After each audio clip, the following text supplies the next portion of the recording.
আজকে আমার সাইকেলের হাবের সাউন্ড এবং রোলিং চেক হবে। সো আগে রোলিংটা দেখি। হাবেরটা এমনি দিলে এরকম ঘুরে আসছে, মানে হাত দিয়ে আস্তে করে দেবো এরকম, মানে রোলিং ভালো, খুব রোলিং।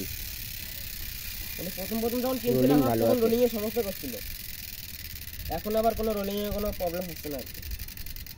তো গাইজ এখন হবে সাউন্ড চেক।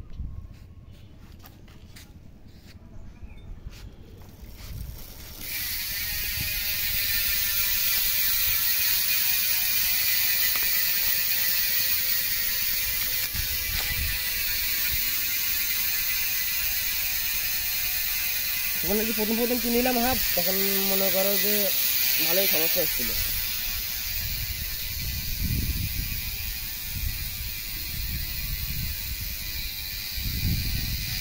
ভালো সাউন্ড আর কি, ভালোই সাউন্ড, রোলিং হাফটা ভালোই।